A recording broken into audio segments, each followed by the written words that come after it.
You going to mug me? Am I going to mug you? Is that gorgeous or what, eh? And I believe I can run a decent marathon. Download Veely now.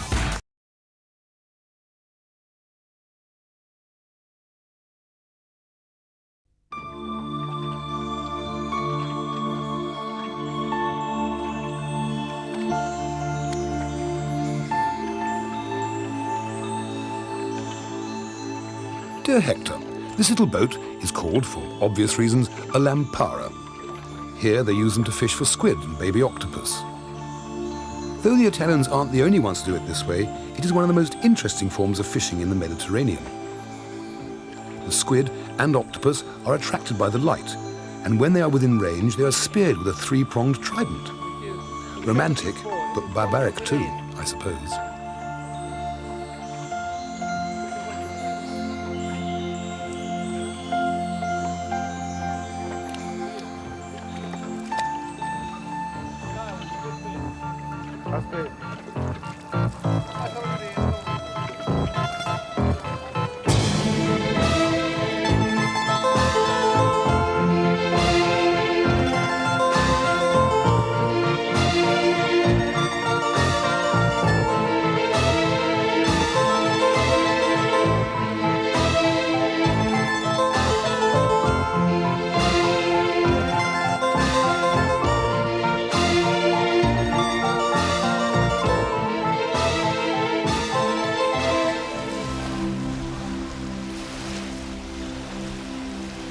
Calabria.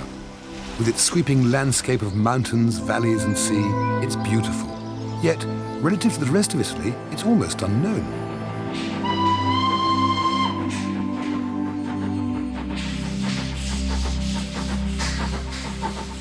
But it's not so much the coast that interests me, rather the mountains, which in parts rise to over 6,000 feet. And no serious traveller should miss a trip into the Grande Silla, especially on this huffing steam locomotive. The views are spectacular, but the line was built with a practical purpose. Locomotives freighted wood down from the mountains for export all over the Mediterranean. Alas, as with many limited natural resources, overzealous wood cutting and the development of different building materials has all but killed this industry. The locals are now providing winter sports and summer rambling to earn a crust.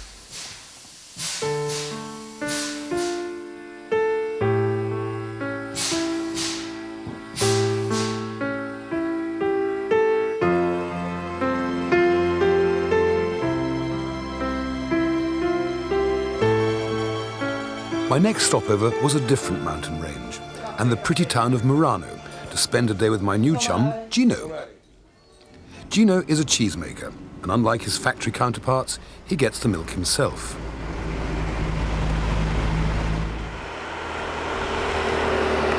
Today he's invited me to join him whilst he goes the rounds of a handful of small holdings, something which reminded me of when I was a kid I used to do with the egg packers in Devon. Ciao Pasca, buongiorno. Buongiorno. Che? Stiamo bene? Tutto a posto. Tutto ok? The milk is examined for its full cream content, which is important when he decides which type of cheese to make. Quanti è il suo Pasca? Tutto pieno? Sì, ci sono 3 o 4 lì. The price is bargained for, Dammi 10 minuti. and with a cheerful smile, Gino continues his round.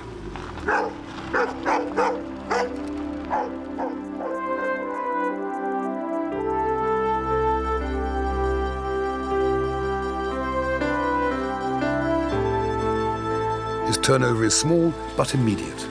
It depends on the freshness of his product. The mozzarella and ricotta cheese that he makes have to be consumed within 2 or 3 days, unlike their processed versions. These funny little fellows are called Caciocavallo cheeses and last a little longer, up to a month or so.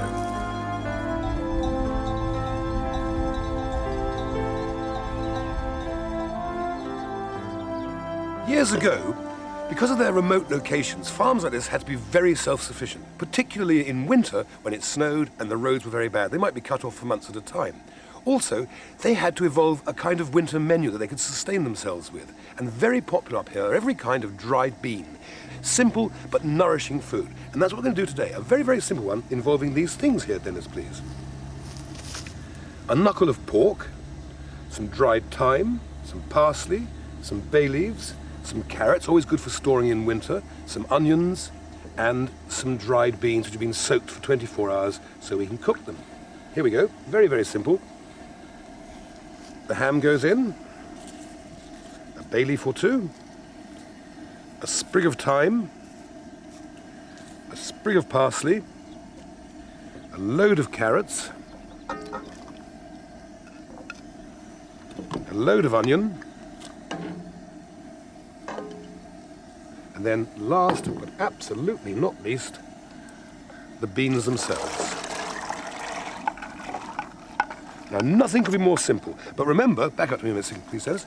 Remember, of course, in former times, this would probably be hanging in a huge iron cauldron over a slowly burning wood fire in a huge fireplace inside the farmhouse. And they'd sit round and keep warm and sip mulled wine while the thing was cooking. That's what I'd like to do. Anyway, close up on that. I'll have a slurp.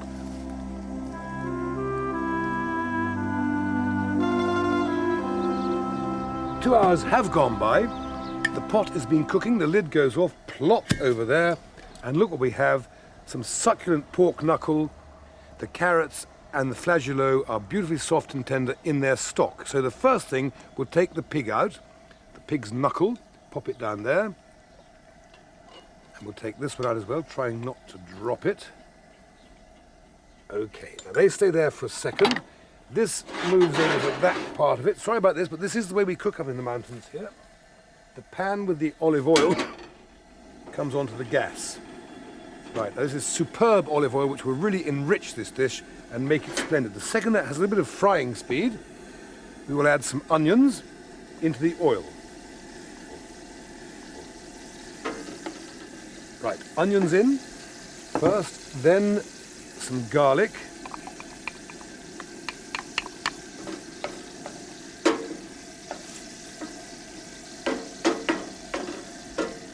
Okay, we can come back to that in a second because I've got some more and very important things to do, which is drop the spoon, chop up this piece of Parma ham, this raw ham, into little pieces.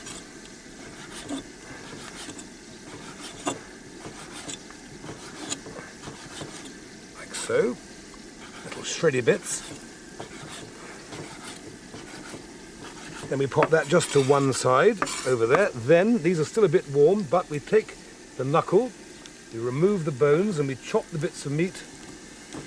Ouch! Very, very hot.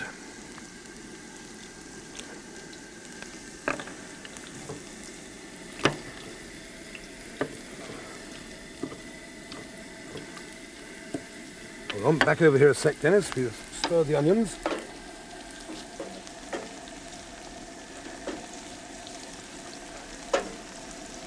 Soften those right down.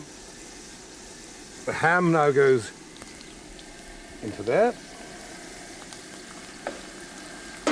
plus our little bits of pig's trotter.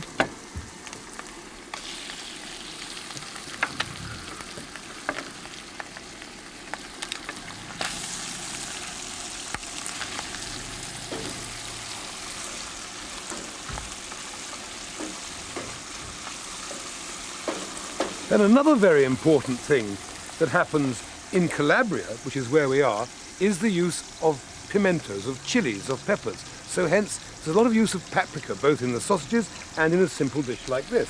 So now we add some paprika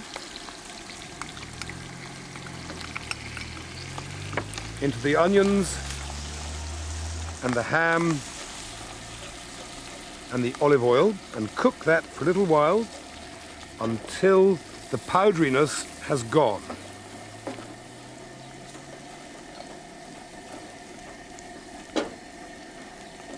Okay, stay with that just a second, I'll be right back, because for a bit of piquancy we have to add some white wine vinegar.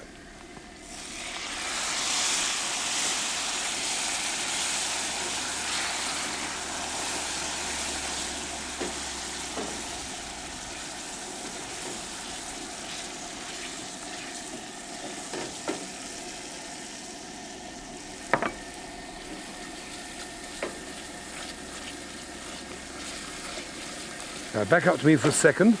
If you wanted to be really clever, while I twisted these pans around, you might like to, for example, look at lemons, or just stay with me because I have to swap them around like that. The beans go back onto the gas, and this lovely red mixture of paprika, onions, mountain ham and pig's trotter goes into the pot.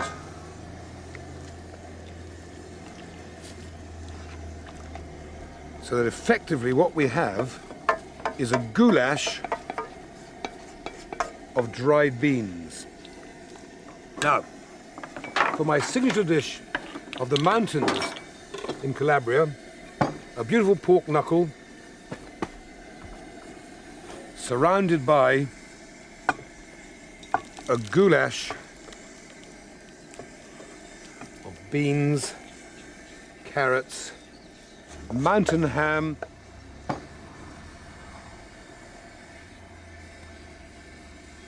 as much as I love those ones that come out of tins, you will never taste a better plate of beans.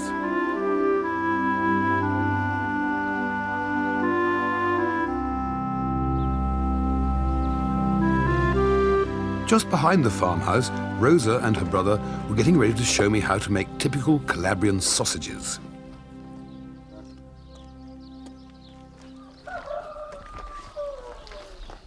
The Italians are rightfully proud of the wide variety they make. The traditional way uses the best pork, paprika, fennel, crushed black pepper, and salt. And of course, proper intestines for the skins. The quantities are determined by instinct and experience.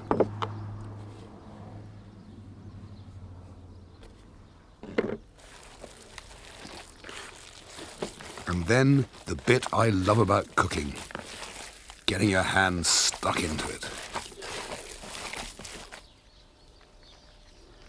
Ecco, così. Sì.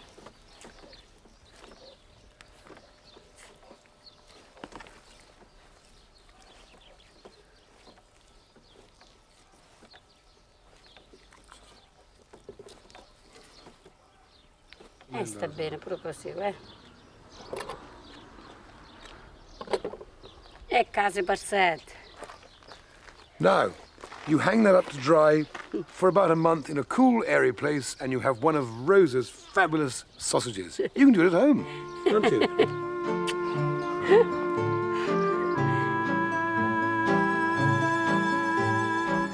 So I asked Rosa and her brother how to get right up into the mountains. But, not being the best of riders, this lively beast gave me an outing to remember. Still, with my rear end no longer sore, it was the take-your-breath-away views that stay with me now.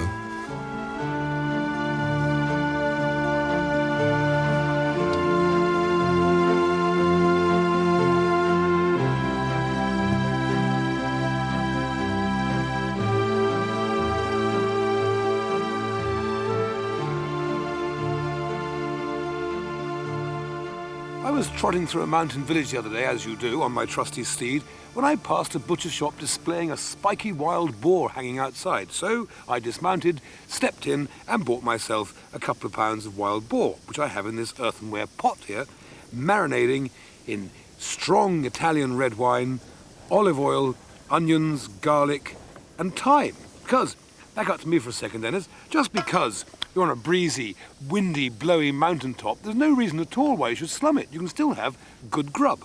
So, I've got my trusty wood fire here.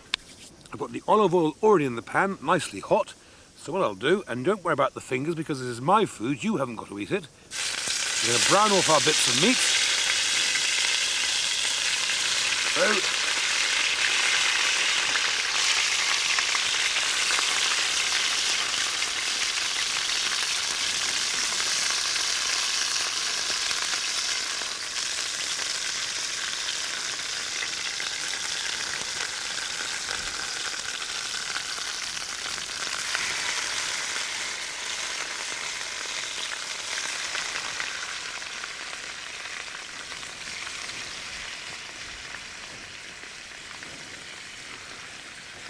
Great stuff.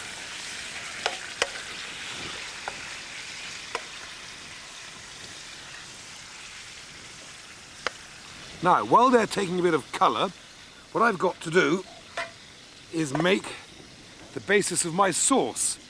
I'll just take that bit of meat out and I'll save that little bit of time to go back into the pot in a minute. Now, if I pour this liquid through the moulis mix,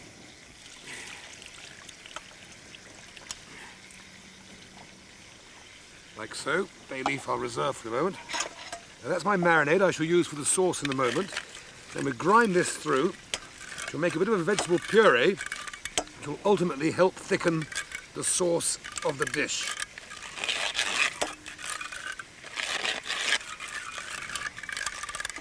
Right. So, how are we doing? The meat is browning.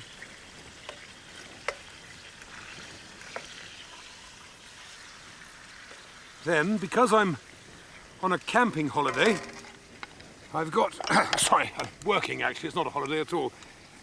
This isn't tomato ketchup, this is fresh tomato sauce, but it's bottled. It's perfectly okay, so we'll put a dollop of that in, like so. Then we'll put some of our red wine marinade into that like so. Stir it all around.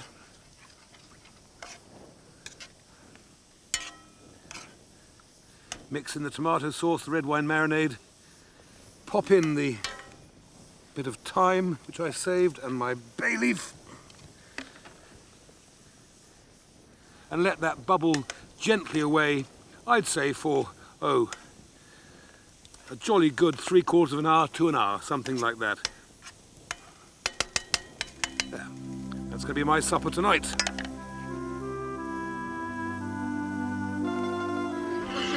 Just the meal for the hungry horseman.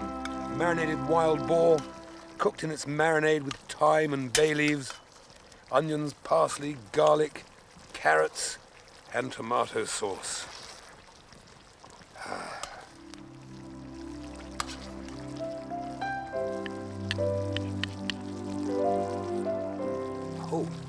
It is really excellent.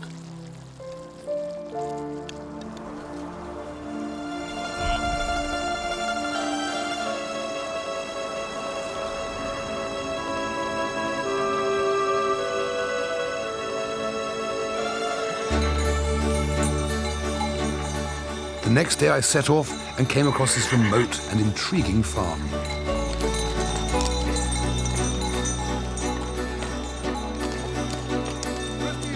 Here, high in the mountains, livestock is wealth, and if the EEC give you a subsidy, so much the better.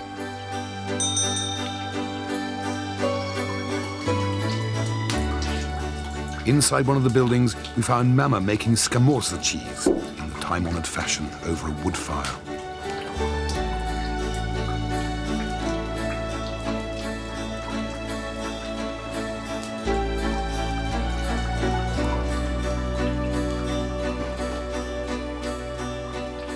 The cheeses are hung up to be smoked and last for about a year.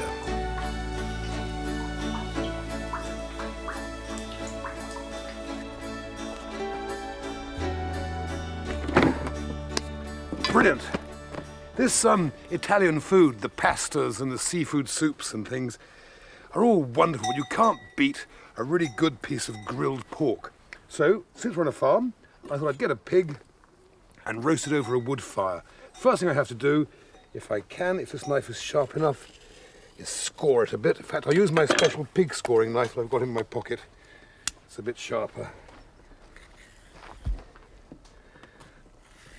This will enable us later to carve off some really good slices of pork grilled over olive wood.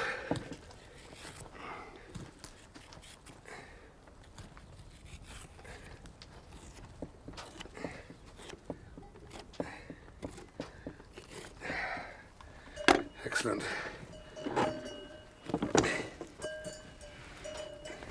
Now, let's get some flavour into this animal, a load of sea salt.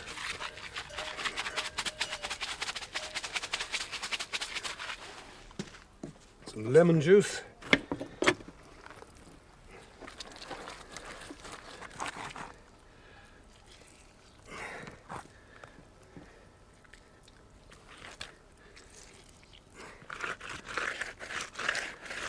Some garlic, just roughly crushed.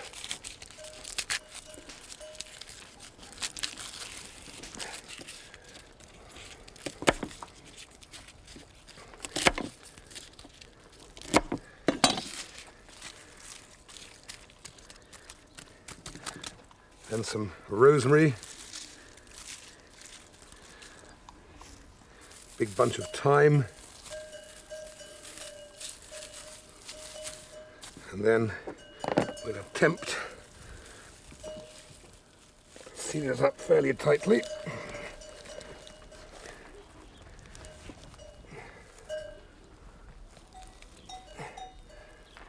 Like so. And again.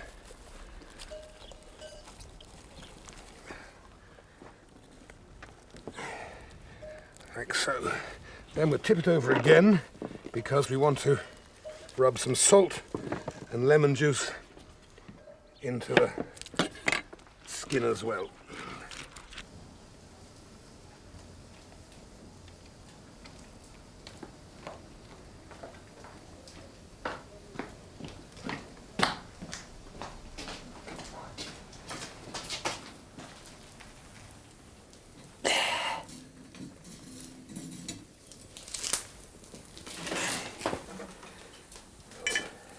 So, now some of the very important olive oil rubbed into the skin, which has also got lots of salt and lemon juice rubbed into it as well.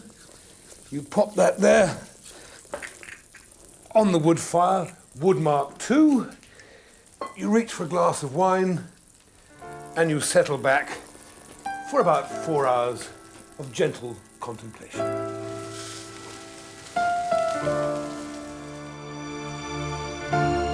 Strange thing has happened, you see. I'm cooking this pig which will take 4 hours, and nobody on the production team realised it was Sunday. We're out in miles and miles from nowhere, so there's no crew lunch. So I thought, to please them all, I'll make that classic Italian soup, Minestrone verdura, okay? So, the first thing we have to do, Dennis, is whack some wonderful olive oil into the pot. Lots and lots and lots of olive oil. Like so. Then we will add, and by the way, with the minestrone, you can add any kind of vegetable you like, but preferably some dried beans you must have, preferably some peas or some runner beans, cabbage, celery, tomatoes, all those kind of things. Anyway, first of all, we'll pop in some onions, and we'll soften those down a little bit. Now, while they're softening down, I'll chop up some celery.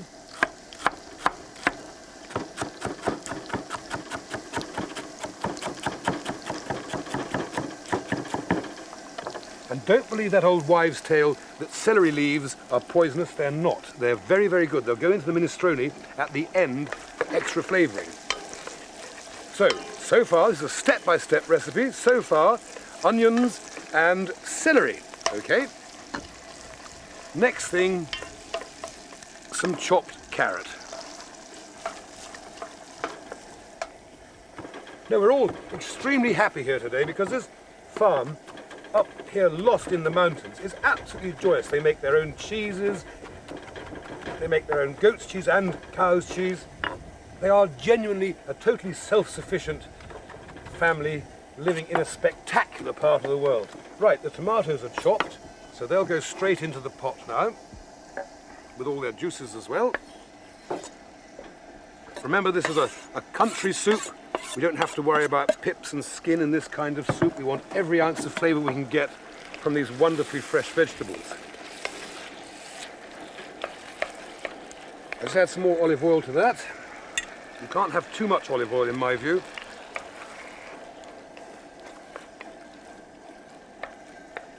Right, that then is our holy trinity. That's the base, that's the tomatoes, the celery And the onions cause the base of our soup. Stay with that, Dennis, just for a second. Next thing I must do is add some what we call Aldershot stock. In the Army Catering Corps, Aldershot stock is otherwise known as water. So the water goes in. Okay. We let that simmer. In fact, indeed, we bring that to the boil. Then we'll return to it and add all of the other ingredients in about 20 minutes' time.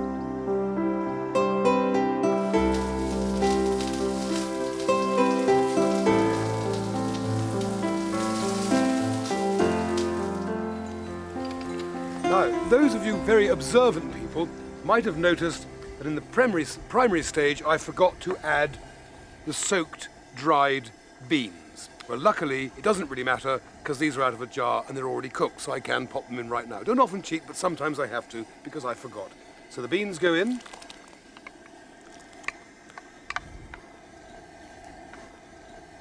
Then the little pieces of broken up spaghetti go in.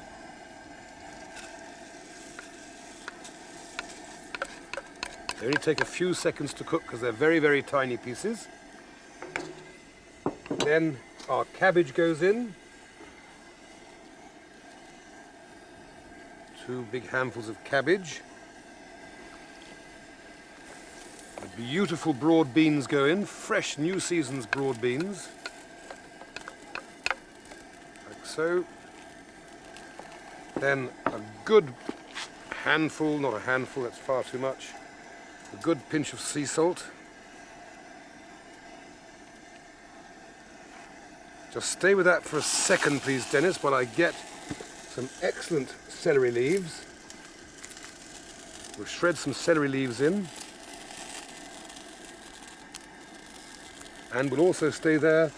We'll shred some nice parsley leaves in.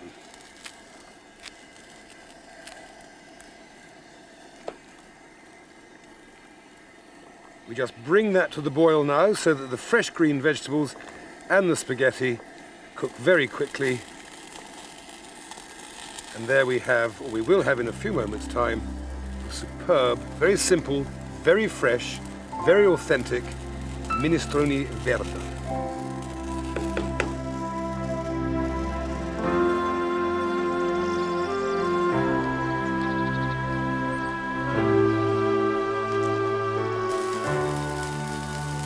Hours have gone by, and you know, by the way, the reason we discovered crackling was in about the 13th century. One of these servants who was paid to sit by the fireplace and turn the spit did so but fell asleep, and when he woke up the meat was charred, the fat was crunchy, and he was in fear of his life. But luckily the Baron or the Duke, whoever he was working for, really enjoyed it and gave him a huge farm to celebrate. Anyway, that's the good news. The bad news is that my farmers have all disappeared, doing what farmers do, gone to the hills, taken the goats for a walk, milking the cows.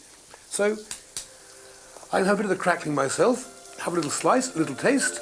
I can assure you it's absolutely superb. It really is magnificent. And there's nothing left for me to do but to saddle up and move along, out of here.